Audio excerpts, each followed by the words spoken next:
Hello hi Ummis cooking ഡേറ്റ്സിലേക്ക് എല്ലാവർക്കും സ്വാഗതം. നമ്മൾ ഉണ്ടാക്കാൻ പോകുന്നത് സിമ്പിളായിട്ടുള്ളൊരു ഉണക്കമീൻ കറിയാണ്. സബ്സ്ക്രൈബ് ചെയ്യാതെ കാണുന്ന കൂട്ടുകാരൊക്കെ ഒന്ന് സബ്സ്ക്രൈബ് ചെയ്ത് സപ്പോർട്ട് ചെയ്യുന്നുണ്ടും വീഡിയോ സ്കിപ്പ് ചെയ്യാതെ കാണുന്നുണ്ടും ലൈക്ക് ചെയ്യാൻ മറക്കരുത്. നമുക്ക് വീഡിയോയിലേക്ക് പോവാം. അങ്ങനെ നമ്മൾ ഉണക്കമാന്തൽ വെച്ചിട്ട് ഉണ്ടാക്കണേ. ഉണക്കമാന്തൽ തൊലിയൊക്കെ കളഞ്ഞിട്ടുണ്ട്. നമുക്കിത് കഴുകി വൃത്തിയാക്കാം. നമ്മൾ മാന്തളൊക്കെ കഴുകി വൃത്തിയാക്കിയിട്ടുണ്ട്. നമുക്ക് കറി തയ്യാറാക്കാൻ പോവാം.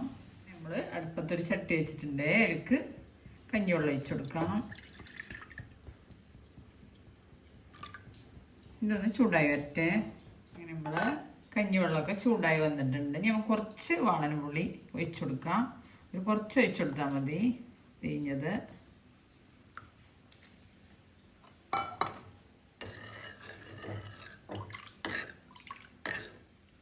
നമ്മൾ കുറച്ച് പച്ചമുളക്, കുറച്ച് കുഞ്ഞുള്ളി അരിഞ്ഞത്, പച്ചമുളക് എരിവ് നമുക്ക് കൂടുതൽ വേണമെന്നുണ്ടെങ്കിൽ കൂടുതൽ പച്ചമുളക് കീറിയിട്ടിട്ട് കൊടുക്കാം.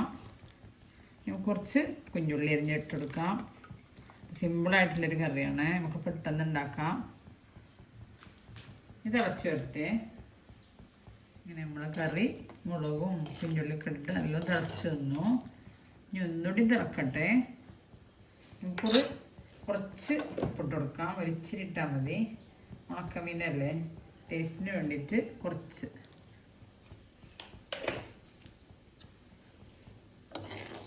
അങ്ങനെ നമ്മൾ കറി നല്ലോണം തിളച്ച് വന്നു. ഇത് കുറച്ച് നേരം നല്ലോണം തിളക്കണം. എന്നിട്ട് നമുക്ക് മീൻ ഇട്ട് കൊടുക്കാൻ പറ്റുള്ളൂ. നമുക്ക് നമ്മൾ ഉണക്കമാന്തൽ ഇട്ട് കൊടുക്കാം.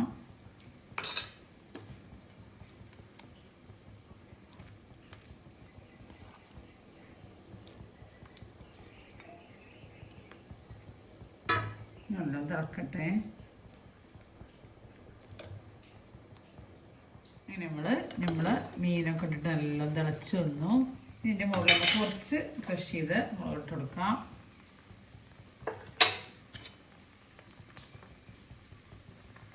നമുക്ക് തീ ഓഫ് ചെയ്യാം. നല്ല ടേസ്റ്റാണ് ഈ കറി. അങ്ങനെ നമ്മൾ ഉണക്കമീൻ കറി റെഡി. ഇനി നമുക്ക് കുറച്ച് പച്ചവെളിച്ചെണ്ണ ഒഴിച്ച് കൊടുക്കാം. നല്ല ടേസ്റ്റാണ്, എല്ലാവരും ട്രൈ ചെയ്ത് നോക്കൊണ്ടും.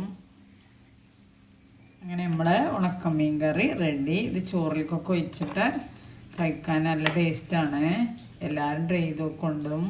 എൻ്റെ ചാനലിൽ പോയാൽ വേറെ റെസിപ്പികളുണ്ട്, എല്ലാവരും കണ്ട് ട്രൈ ചെയ്ത് നോക്കൊണ്ടും. സബ്സ്ക്രൈബ് ചെയ്യാതെ കാണുന്ന കൂട്ടുകാരൊക്കെ സബ്സ്ക്രൈബ് ചെയ്യുകൊണ്ടും ബെല്ലൈക്കനും ക്ലിക്ക് ചെയ്യുകൊണ്ടും അതിൻ്റെ അടുത്തുള്ള ഓൾ എന്ന ബട്ടണും ക്ലിക്ക് ചെയ്യുകൊണ്ടും എന്നാലേ ഞാനിടുന്ന ഓരോ വീഡിയോസും നിങ്ങൾക്ക് നോട്ടിഫിക്കേഷനായിട്ട് വരുള്ളൂ. അങ്ങനെ അടുത്തൊരു വീഡിയോ ആയിട്ട് വീണ്ടും കാണാം.